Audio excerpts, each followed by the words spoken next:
38 संविधान के कुछ महत्वपूर्ण अनुच्छेद। अनुच्छेद 1 ये घोषणा करता है कि भारत राज्यों का संघ है। अनुच्छेद 3 संसद विधि द्वारा नए राज्य बना सकती है तथा पहले से अवस्थित राज्यों के क्षेत्रों, सीमाओं एवं नामों में परिवर्तन कर सकती है। अनुच्छेद 5 संविधान के प्रारंभ होने के समय भारत में रहने वाले वो सभी व्यक्ति यहाँ के नागरिक होंगे जिनका जन्म भारत में हुआ हो, जिनके पिता या माता भारत के नागरिक हों या संविधान के प्रारंभ के समय से भारत में रह रहे हों। अनुच्छेद 53 संघ की कार्यपालिका संबंधी शक्ति राष्ट्रपति में निहित रहेगी। अनुच्छेद 64 उपराष्ट्रपति राज्यसभा का पदेन अध्यक्ष होगा। अनुच्छेद 74 एक मंत्री परिषद होगी जिसके शीर्ष पर प्रधानमंत्री रहेगा, जिसकी सहायता एवं सुझाव के आधार पर राष्ट्रपति अपने कार्य संपन्न करेगा। राष्ट्रपति मंत्री परिषद के लिए किसी सलाह के पुनर्विचार को आवश्यक समझ सकता है, पर पुनर्विचार के पश्चात दी गई सलाह के अनुसार वो कार्य करेगा। इससे संबंधित किसी विवाद की परीक्षा किसी न्यायालय में नहीं की जाएगी। अनुच्छेद 76 राष्ट्रपति द्वारा महान्यायवादी की नियुक्ति की जाएगी। अनुच्छेद 78 प्रधानमंत्री का ये कर्तव्य होगा कि वो देश के प्रशासनिक एवं विधायी मामलों तथा मंत्रिपरिषद के निर्णयों के संबंध में राष्ट्रपति को सूचना दे, यदि राष्ट्रपति इस प्रकार की सूचना प्राप्त करना आवश्यक समझे। अनुच्छेद 86 इसके अंतर्गत राष्ट्रपति द्वारा संसद को संबोधित करने तथा संदेश भेजने के अधिकार का उल्लेख है। अनुच्छेद 108 यदि किसी विधेयक के संबंध में दोनों सदनों में गतिरोध उत्पन्न हो गया हो तो संयुक्त अधिवेशन का प्रावधान है। अनुच्छेद 110 धन विधेयक को इसमें परिभाषित किया गया है। अनुच्छेद 111 संसद के दोनों सदनों द्वारा पारित विधेयक राष्ट्रपति के पास जाता है। राष्ट्रपति उस विधेयक को सम्मति प्रदान कर सकता है या अस्वीकृत कर सकता है। वो संदेश के साथ या बिना संदेश के संसद को उस पर पुनर्विचार के लिए भेज सकता है, पर यदि दोबारा विधेयक को संसद द्वारा राष्ट्रपति के पास भेजा जाता है तो वो इसे अस्वीकृत नहीं करेगा।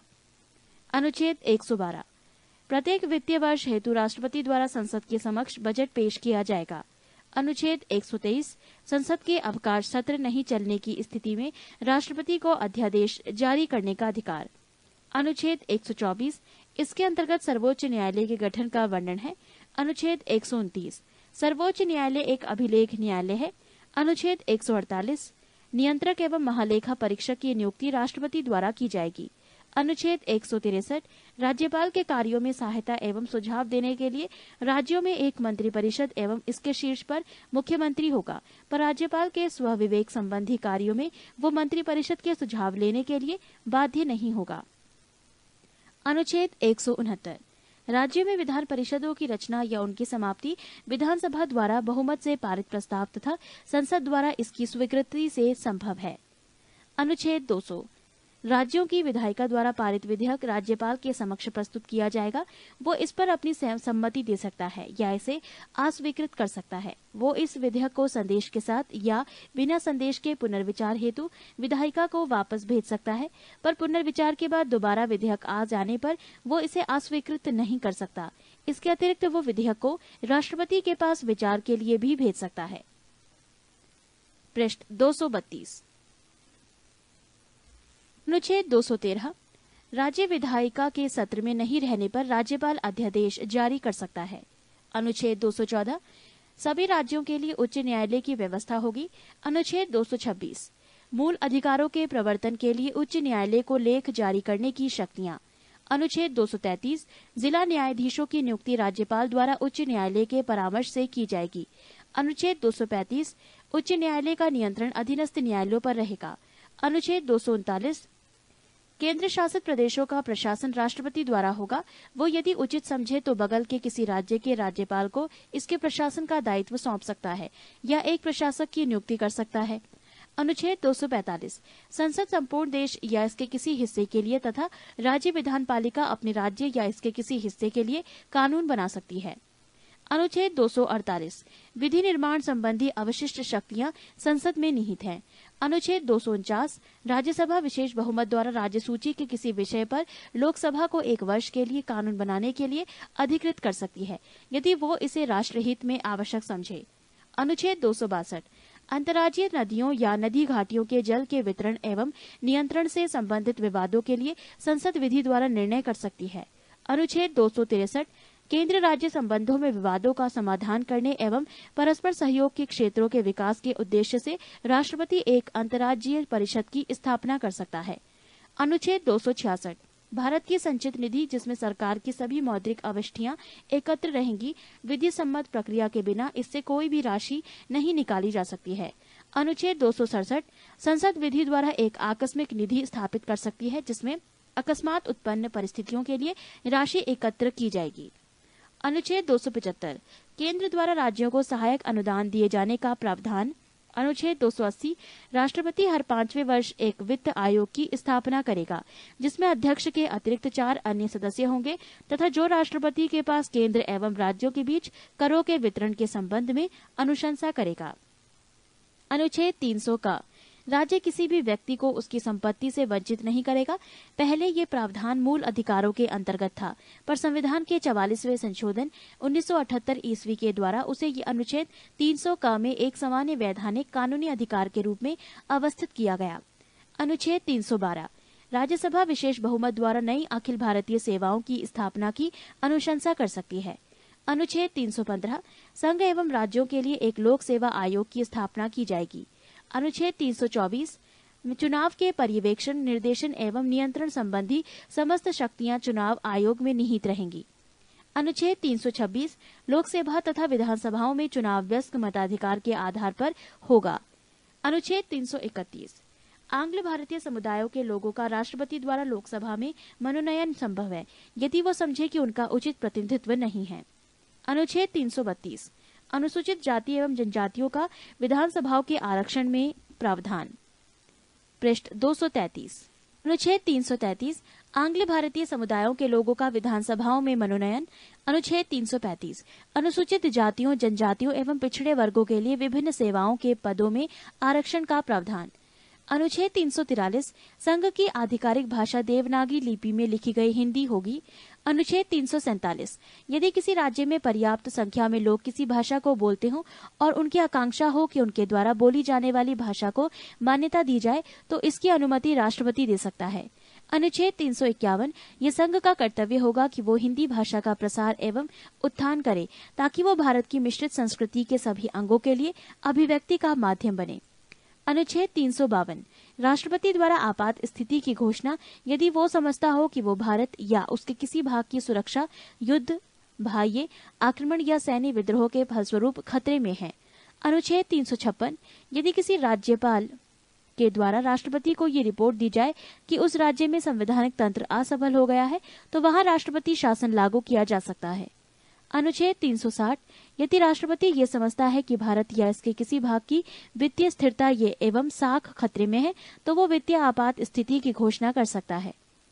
अनुच्छेद 365 यदि कोई राष्ट्र केंद्र द्वारा भेजे गए किसी कार्यकारी निर्देश का पालन करने में असफल रहता है, तो राष्ट्रपति द्वारा ये समझा जाना विधि सम्मत लोग होगा कि उस राज्य में संविधान तंत्र के अनुरूप प्रशासन चलने की स्थिति नहीं है और वहां राष्ट्रपति शासन लागू किया जा सकता है।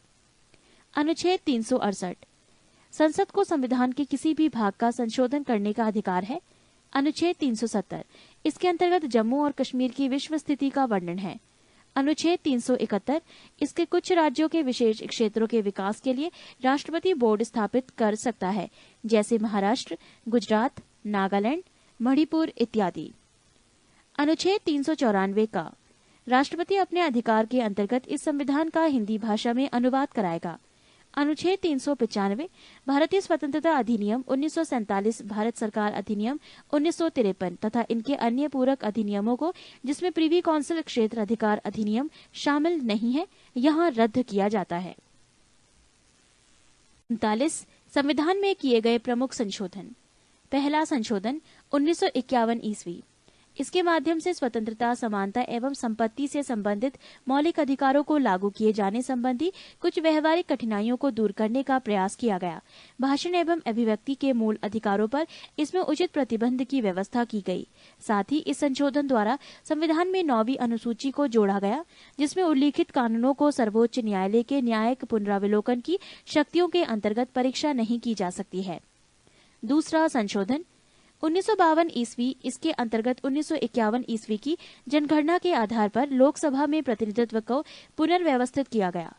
तीसरा संशोधन 1954 ईस्वी, इसके अंतर्गत 7वीं अनुसूची को समवर्ती सूची की 33वीं प्रविशिष्ट के स्थान पर खाद्यान्न, पशुओं के लिए चारा, कच्चा कपास, जूट आदि को रखा गया, जिसके उत्पादन एवं आपूर्ति को लोकहित में समझने पर सरकार उस पर नियंत्रण लगा सकती है। चौथा संशोधन 1955 ईस्वी, इसके अंतर्गत व्यक्तिगत संपत्ति को लोकहित में राज्य द्वारा हस्तगत किए जाने की स्थिति में न्यायालय इसकी क्षतिपूर्ति के संबंध में परीक्षा नहीं कर सकती। पृष्ठ 234। छठा संशोधन 1956 ईस्वी, इस संशोधन द्वारा 7वीं अनुसूची के संघ सूची में परिवर्तन कर अंतर्राज्यीय बिक्री कर के अंतर्गत कुछ वस्तुओं पर केंद्र को कर लगाने का अधिकार दिया गया। 7वां संशोधन 1956 ईस्वी, इस संशोधन द्वारा भाषाई आधार पर राज्यों का पुनर्गठन किया गया, जिसमें पहले के 3 श्रेणियों में राज्यों के वर्गीकरण को समाप्त करते हुए राज्यों एवं केंद्र शासित प्रदेशों में उन्हें विभाजित किया गया। साथ ही उनके अनुरूप केंद्र एवं राज्य की विधान पालिकाओं में सीटों को पुनर्व्यवस्थित किया गया। 8वां संशोधन 1959 ईस्वी, इसके अंतर्गत केंद्र एवं राज्यों के निम्न सदनों में अनुसूचित जाति, अनुसूचित जनजाति एवं आंग्ल भारतीय समुदायों के एक आरक्षण संबंधी प्रावधानों को 10 वर्षों के लिए अर्थात 1970 ईस्वी तक बढ़ा दिया गया। 9वां संशोधन 1960 ईस्वी, इसके द्वारा संविधान की प्रथम अनुसूची में परिवर्तन करके भारत और पाकिस्तान के बीच 1958 ईस्वी की संधि की शर्तों के अनुसार बेरूबारी, खुलना आदि क्षेत्र पाकिस्तान को दे दिए गए। 10वां संशोधन 1961 ईस्वी, इसके अंतर्गत भूतपूर्व पुर्तगाली अतः क्षेत्रों दादर एवं नगर हवेली को भारत में शामिल कर उन्हें केंद्र शासित प्रदेश का दर्जा दे दिया गया। 11वां संशोधन 1961 ईस्वी, इसके अंतर्गत उपराष्ट्रपति के निर्वाचन के प्रावधानों में परिवर्तन कर इस संदर्भ में दोनों सदनों के संयुक्त अधिवेशन को बुलाया गया। साथ ही यह भी निर्धारित किया गया कि निर्वाचक मंडल में पद की रिक्तता के आधार पर राष्ट्रपति या उपराष्ट्रपति के निर्वाचन को चुनौती नहीं दी जा सकती। 12वां संशोधन 1962 ईस्वी, इसके अंतर्गत संविधान की प्रथम अनुसूची में संशोधन कर गोवा, दमन एवं दीव को भारत में केंद्र शासित प्रदेश के रूप में शामिल कर लिया गया। 13वां संशोधन 1962 ईस्वी, इसके अंतर्गत नागालैंड के संबंध में विशेष प्रावधान अपनाकर उसे एक राज्य का दर्जा दे दिया गया। 14वां संशोधन 1963 ईस्वी, इसके द्वारा केंद्र शासित प्रदेश के रूप में पुदुचेरी को भारत में शामिल किया गया। साथ ही इसके द्वारा हिमाचल प्रदेश, मणिपुर, त्रिपुरा, गोवा, दमन और दीव तथा पुदुचेरी केंद्र शासित प्रदेशों में विधान पालिका एवं मंत्रिपरिषद की स्थापना की गई। 15वां संशोधन 1963 ईस्वी, इसके अंतर्गत उच्च न्यायालय के न्यायाधीशों की सेवा मुक्ति की आयु 60 से बढ़ाकर 62 वर्ष कर दी गई तथा अवकाश प्राप्त न्यायाधीशों की उच्च न्यायालय में नियुक्ति से संबंधित प्रावधान बनाए गए। 16वां संशोधन 1963 ईस्वी, इसके द्वारा देश की संप्रभुता एवं अखंडता के हित में मूल अधिकारों पर कुछ प्रतिबंध लगाने के प्रावधान रखे गए। साथ ही तीसरी अनुसूची में भी परिवर्तन पर कर शपथ ग्रहण के अंतर्गत मैं भारत की स्वतंत्रता एवं अखंडता को बनाए रखूंगा जोड़ा गया। 17वां संशोधन 1964 ईस्वी, इसमें संपत्ति के अधिकारों में और भी संशोधन करते हुए कुछ अन्य भूमि सुधार प्रावधानों को 9वीं अनुसूची में रखा गया, जिनकी वैधता की परीक्षा सर्वोच्च न्यायालय द्वारा नहीं की जा सकती थी। 18वां संशोधन 1966 ईस्वी, इसके अंतर्गत पंजाब का भाषाई आधार पर पुनर्गठन करते हुए पंजाबी भाषी क्षेत्र को पंजाब एवं हिंदी भाषी क्षेत्र को हरियाणा के रूप में गठित किया गया। पर्वतीय क्षेत्र हिमाचल प्रदेश को दे दिए गए तथा चंडीगढ़ को केंद्र शासित प्रदेश बनाया गया। 19वां संशोधन 1966 ईस्वी, इसके अंतर्गत चुनाव आयोग के अधिकारों में परिवर्तन किया गया एवं उच्च न्यायालयों को चुनाव याचिकाएं सुनने का अधिकार दिया गया।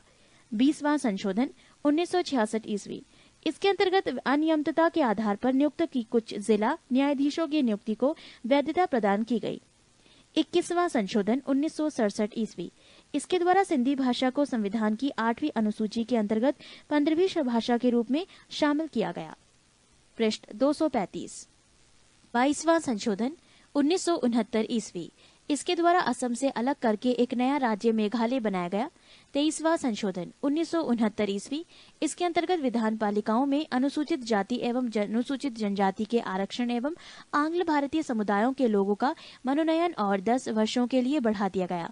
24वां संशोधन 1971 ईस्वी, इस संशोधन के अंतर्गत संसद की इस शक्ति को स्पष्ट किया गया कि वो संविधान के किसी भी भाग को, जिसमें भाग 3 के अंतर्गत आने वाले मूल अधिकार भी हैं, संशोधित कर सकती हैं। साथ ही ये भी निर्धारित किया गया कि संशोधन संबंधी विधेयक जब दोनों सदनों से पारित होकर राष्ट्रपति के समक्ष जाएगा तो इस पर राष्ट्रपति द्वारा सम्मति दिया जाना बाध्यकारी होगा। 26वां संशोधन 1971 ईस्वी। इसके अंतर्गत भूतपूर्व देशी राज्यों के शासकों की विशेष उपाधियों एवं उनके प्रिवी पर्स को समाप्त कर दिया गया। 27वां संशोधन 1971 ईस्वी। इसके अंतर्गत मिजोरम एवं अरुणाचल प्रदेश को केंद्र शासित प्रदेशों के रूप में स्थापित किया गया।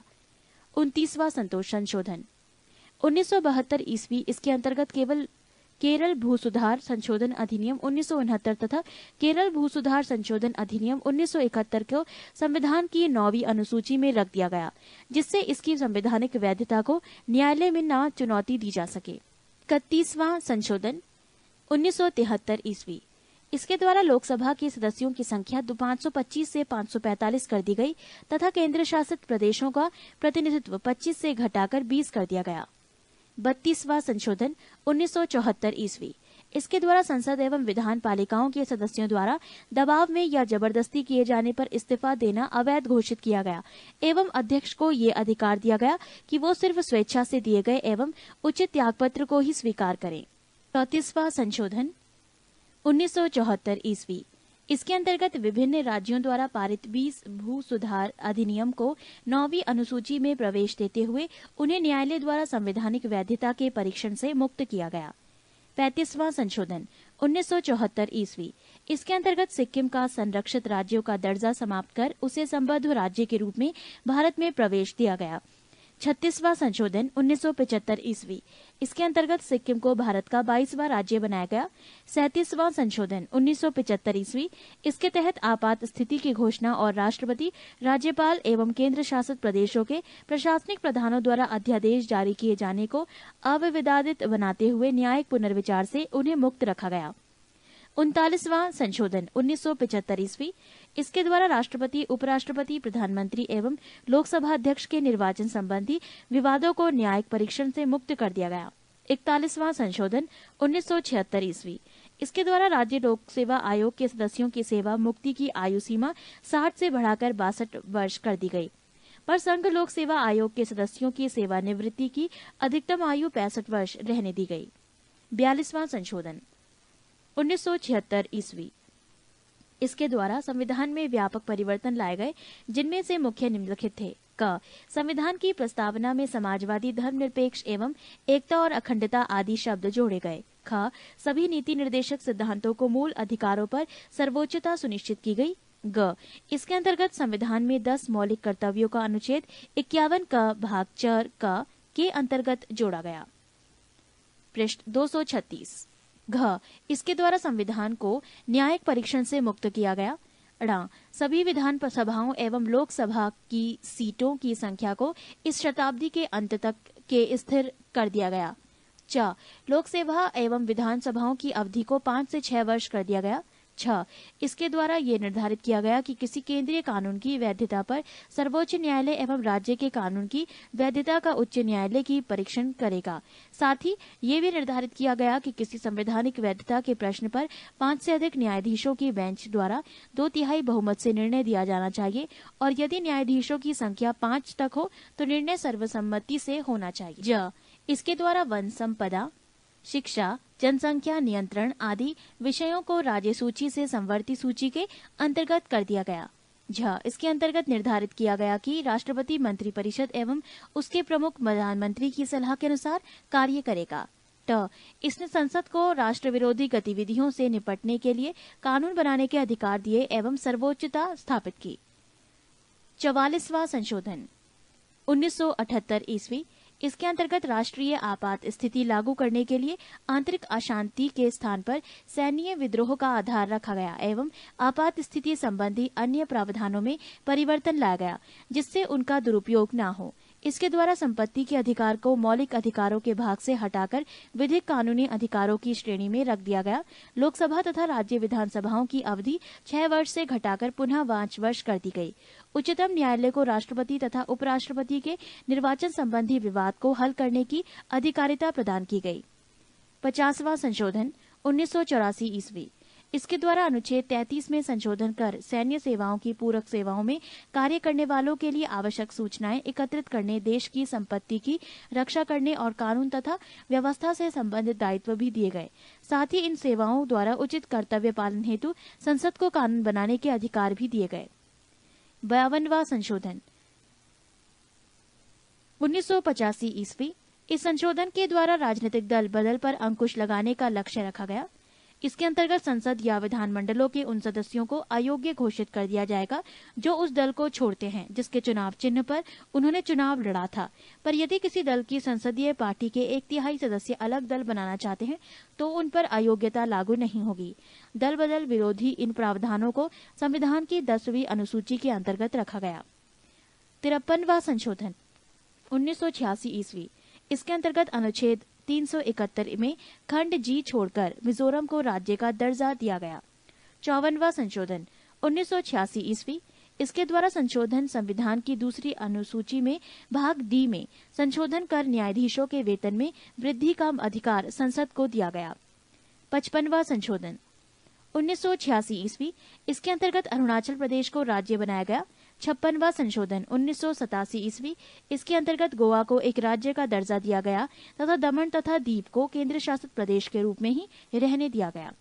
57वां संशोधन 1987 ईस्वी। इसके अंतर्गत अनुसूचित जनजातियों के आरक्षण के संबंध में मेघालय, मिजोरम, नागालैंड एवं अरुणाचल प्रदेश की विधानसभा सीटों का परिसीमन इस शताब्दी के अंत तक के लिए किया गया।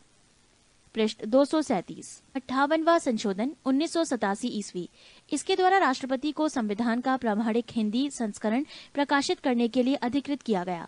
60वां संशोधन 1988 ईस्वी। इसके अंतर्गत व्यवसाय कर की सीमा 250 रुपये से बढ़ाकर 2500 रुपये के प्रति व्यक्ति प्रतिवर्ष कर दी गई। 61वां संशोधन 1989 ईस्वी। इसके द्वारा मतदान के लिए आयु सीमा 21 वर्ष से घटाकर 18 लाने का प्रस्ताव था। 65वां संशोधन 1900 ईस्वी। इसके द्वारा अनुच्छेद 338 में संशोधन करके अनुसूचित जाति तथा जनजाति आयोग के गठन की व्यवस्था की गई है। 69वां संशोधन 1991 ईस्वी। दिल्ली को राष्ट्रीय राजधानी क्षेत्र बनाया गया तथा दिल्ली संघ राज्य क्षेत्र के लिए विधानसभा और मंत्रिपरिषद का उपबंध किया गया। 70वां संशोधन 1992 ईस्वी। दिल्ली और पुदुचेरी संघ राज्य क्षेत्रों की विधानसभाओं के सदस्यों को राष्ट्रपति के लिए निर्वाचक मंडल में सम्मिलित किया गया। 71वां संशोधन 1992 ईस्वी। 8वीं अनुसूची में कोंकणी, मणिपुरी और नेपाली भाषा को सम्मिलित किया गया। 73वां संशोधन 1992 से 93 ईस्वी। इसके अंतर्गत संविधान में 11वीं अनुसूची जोड़ी गई। इसके पंचायती राज संबंधी प्रावधानों को सम्मिलित किया गया है। 74वां संशोधन 1993 ईस्वी। इसके अंतर्गत संविधान में 12वीं अनुसूची शामिल की गई जिसमें नगरपालिका, नगर निगम और नगर परिषदों से संबंधित प्रावधान किए गए हैं। 76वां संशोधन 1994 ईस्वी। इन संशोधन अधिनियम द्वारा संविधान की 9वीं अनुसूची में संशोधन किया गया है और तमिलनाडु सरकार द्वारा पारित पिछड़े वर्गों के लिए सरकारी नौकरियों में 69% आरक्षण का उपबंध करने वाली अधिनियम को 9वीं अनुसूची में शामिल कर दिया गया है। 78वां संशोधन 1995 ईस्वी। इसके द्वारा 9वीं अनुसूची में विभिन्न राज्यों द्वारा पारित 27 भूमि सुधार विधियों को समाविष्ट किया गया है। इस प्रकार 9वीं अनुसूची में सम्मिलित अधिनियमों की कुल संख्या 284 हो गई है। 19वां संशोधन 1999 ईस्वी। अनुसूचित जातियों तथा अनुसूचित जनजातियों के लिए आरक्षण की अवधि 25 जनवरी 2010 ईस्वी तक के लिए बढ़ा दी गई है। इस संशोधन के माध्यम से व्यवस्था की गई कि अब राज्यों को प्रत्यक्ष केंद्रीय करों से प्राप्त कुल धनराशि का 29% हिस्सा मिलेगा। 82वां संशोधन 2000 ईस्वी। इस संशोधन के द्वारा राज्यों को सरकारी नौकरियों में आरक्षित रिक्त स्थानों की भर्ती हेतु प्रोन्नति के मामलों में अनुसूचित जातियों एवं अनुसूचित जनजातियों के अभ्यर्थियों के लिए न्यूनतम प्राप्तांकों में छूट प्रदान करने की अनुमति प्रदान की गई है। 83वां संशोधन 2000 ईस्वी। इस संशोधन द्वारा पंचायती राज संस्थाओं में अनुसूचित जाति के लिए आरक्षण का प्रावधान न करने की छूट प्रदान की गई है। अरुणाचल प्रदेश में कोई भी अनुसूचित जाति न होने के कारण उसे ये छूट प्रदान की गई है।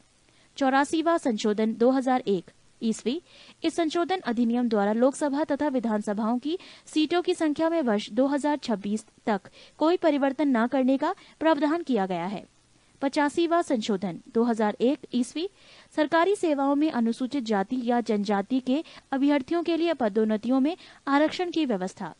86वां संशोधन 2002 ईस्वी। इस संशोधन अधिनियम द्वारा देश के 6 से 14 वर्ष तक के बच्चों के लिए अनिवार्य एवं निःशुल्क शिक्षा को मौलिक अधिकार के रूप में मान्यता देने संबंधी प्रावधान किया गया है। इस अनुच्छेद 21 का के अंतर्गत संविधान जोड़ा गया है। इस अधिनियम द्वारा संविधान के अनुच्छेद 45 तथा अनुच्छेद 51 क में संशोधन किए जाने का प्रावधान है। पृष्ठ 238। 87वां संशोधन 2003 ईस्वी। परिसीमन में जनसंख्या का आधार 1991 की जनगणना के स्थान पर 2001 कर दी गई है। 88वां संशोधन 2003 ईस्वी। सेवाओं पर कर का प्रावधान। 89वां संशोधन 2003 ईस्वी। अनुसूचित जनजाति के लिए पृथक राष्ट्रीय आयोग की स्थापना की व्यवस्था। 90वां संशोधन 2003 ईस्वी। असम विधानसभा में अनुसूचित जनजातियों और गैर अनुसूचित जनजातियों का प्रतिनिधित्व बरकरार रखते हुए बोडोलैंड टेरिटोरियल काउंसिल क्षेत्र गैर जनजाति के लोगों के अधिकारों की सुरक्षा। 91वां संशोधन 2003 ईस्वी। दल बदल व्यवस्था में संशोधन। केवल संपूर्ण दल के विलय को मान्यता। केंद्र तथा राज्य में मंत्रिपरिषद के सदस्य संख्या क्रमशः लोकसभा तथा विधानसभा की सदस्य संख्या का 15% होगा। जहां सदन की सदस्य संख्या 40-40 है, वहां अधिकतम 12 होगी। 92वां संशोधन 2003 ईस्वी। संविधान की 8वीं अनुसूची में बोडो, डोगरी, मैथिली और संथाली भाषाओं का समावेश। 93वां संशोधन 2006 ईस्वी।